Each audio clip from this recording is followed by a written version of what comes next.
வணக்கம். அன்புள்ள அம்மா அடுப்பங்கரை சேனலில் உங்கள் அனைவரையும் மீண்டும் சந்திப்பதில் மிகவும் மகிழ்ச்சி அடைகிறேன்.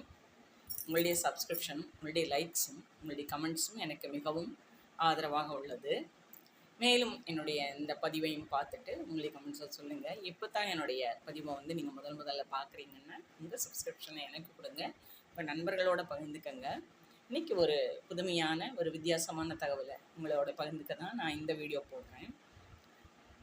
நாங்கள் இருக்கிறது மதுரையில் ஆலங்குளம். அதுக்கு பக்கத்தில் மீனாம்பாள்புரம்னு ஒரு ஏரியா இருக்குது. அங்கே ஆஃபீஸ் சிஸ்டம் அதுக்குள்ளே அதிசய விநாயகர்னு ஒரு பிள்ளையார் 30 வருஷத்துக்கு மேலேயே அங்கே இருக்கார். அங்கே அவங்க எங்களுடைய ரிலேட்டிவ்ஸ் தான் அதை எடுத்து செய்கிறாங்க. கோவிலோட அந்த விஷயங்கள் பூராமே சங்கடகர சதுர்த்தி, சஷ்டி, சாய்பாபா இது எல்லாமே அங்கே பிரதிஷ்டை பண்ணி விக்கிரகம் வச்சு எல்லாமே நல்லா பண்ணுறாங்க. அதில் இப்போ ஒரு 6-7 வருஷமாக இன்னும் நம்ம மீனாட்சி திருக்கல்யாணம் நடக்கிறப்போ அங்கேயும் மீனாட்சி சுந்தரேஸ்வரர் பிரதிஷ்டை பண்ணி அவங்களுக்கு திருக்கல்யாணம் எவ்வரி இயர் ரொம்ப சிறப்பாக ரொம்ப சூப்பராக அதிசயமாக பண்ணுறாங்க. அவங்கக்கிட்ட பிரார்த்தனை வைக்கிற எல்லா ஒரு விஷயங்களும் இந்த பக்தர்களுக்கு அவங்க செஞ்சு கொடுக்குறாங்க.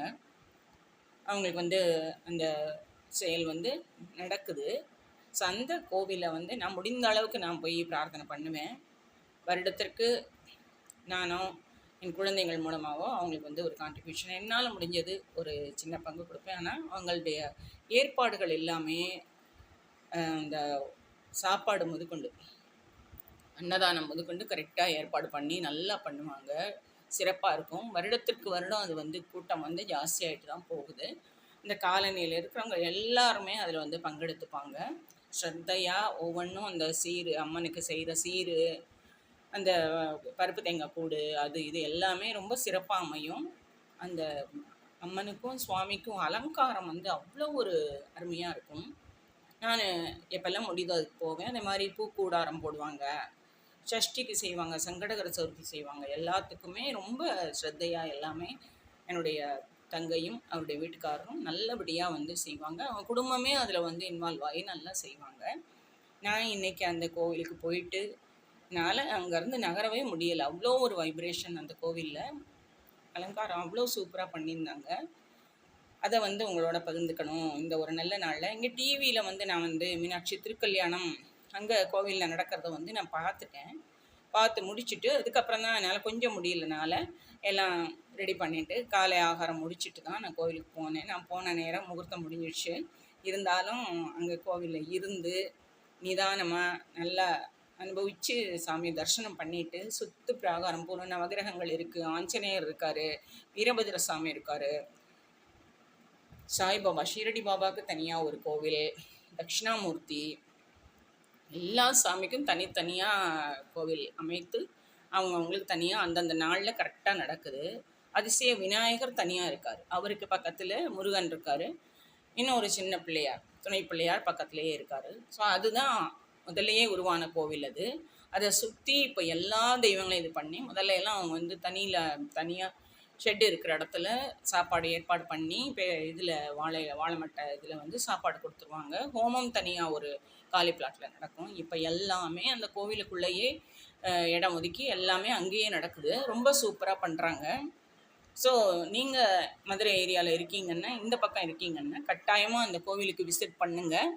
நிறைய ஒரு வரப்பிரசாதி அவங்க.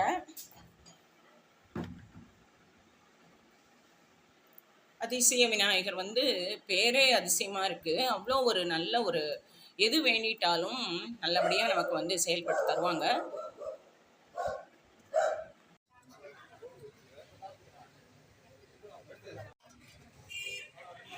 நானும் என்னுடைய வீட்டில் ஏற்படுகின்ற சில கடினங்கள், கஷ்டங்கள், என்ன ஒரு மனக்குழப்பம் எதுவாக இருந்தாலும் அந்த பிள்ளையார்கிட்ட நல்லா பிரார்த்தனை பண்ணிப்பேன். எனக்கு செய்து கொடுப்பாரு. அதாவது அன்னாபிஷேகம் நடக்கிறப்போ அதுக்கு என்னால் முடிஞ்சது செய்வேன். எல்லாத்துக்குமே ஒரு கான்ட்ரிபியூஷன், ஒரு சின்ன கான்ட்ரிபியூஷன் தான் என்னோடது. ரொம்ப ஒன்றும் அதிகம்லாம் கிடையாது. கொஞ்சம் பூ வாங்கி கொண்டு போய் கொடுப்பேன். தட்டிலையும் அவருக்கு எதாவது கொடுத்துட்டு என்னுடைய பிரார்த்தனையை நான் நல்லபடியாக செய்வேன். இன்றைக்கி வரைக்கும் எனக்கு ஒரு அருள் அவர்கிட்ட கிடைக்குது. ஸோ இந்த ஏரியாவில் இவ்வளோ ஒரு அதிசயமான ஒரு நல்ல அதிசய விநாயகர் கோவில் சிறப்பாக நடக்குதுங்கிறது எல்லாருக்குமே தெரியணும். வருடத்திற்கு நிறைய மக்கள் மதுரை சுற்று வட்டாரத்தில் இருக்கிறவங்க வரணுங்கிறதுக்காக தான் நான் இந்த பதிவை தரேன். உண்மையிலே என்னுடைய இந்த பதிவு உங்களுக்கு பிரயோஜனமாக இருக்கும், உபயோகமாக இருக்கும். நீங்களும் இந்த பதிவை பார்த்துட்டு நீங்கள் மதுரவாசியாக இருந்தால் அந்த மீனாமல்புரத்தில் இருக்கிற அந்த அதிசய விநாயகரை நிச்சயமாக தரிசனம் பண்ணுங்கள். உங்களுடைய பிரார்த்தனைகள் கட்டாயம் நிறைவேற்றி வைப்பார். அதே மாதிரி அந்த கோவில் வளர்ச்சிக்கும் நீங்கள் உங்களால் முடிஞ்சது கான்ட்ரிபியூஷன் கொடுங்க.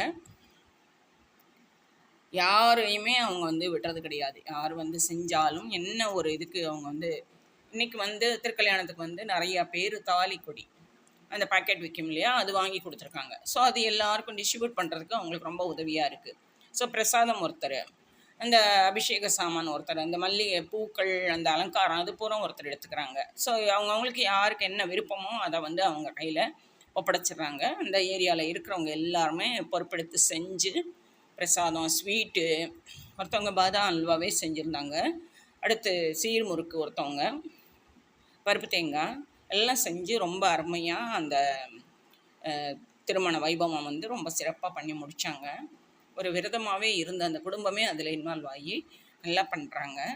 அந்த குடும்பத்துக்கு கடவுளோட ஆசீர்வாதம், மீனாட்சி சுந்தரேஸ்வரரோட அனுகிரகம் ரொம்பவே கிடைக்கணும். அந்த குழந்தைங்களும் அந்த வீடும் நல்ல செழிப்பாக இருக்கணும்னு நான் கடவுளை பிரார்த்தனை பண்ணிவிட்டு உங்களோட அங்கே எடுத்த சில பதிவுகளை உங்களோட பகிர்ந்துக்கிறேன். என்னுடைய இந்த பதிவு பிடிச்சிருந்தா உங்கள் சப்ஸ்கிரிப்ஷனை எனக்கு கொடுங்க, உங்கள் நண்பர்களோட பகிர்ந்துக்கங்க. இப்போ தான் என்னுடைய பதிவை பார்க்குறீங்கன்னு உங்களுடைய சப்ஸ்கிரிப்ஷனை எனக்கு கொடுங்க. மேலும் நல்ல புதிய வித்தியாசமான பதிவுகளை நான் உங்களுக்கு கட்டாயம் பதிவிடுறேன். பெல் ஐக்கான் அமைக்கிட்டிங்கன்னா என்ன பதிவு என்னுடைய யூடியூப்பில் வந்தாலும் உங்களுக்கு அது ரீச் ஆகிடும். ரொம்ப நன்றி. வாழ்க வளமுடன்.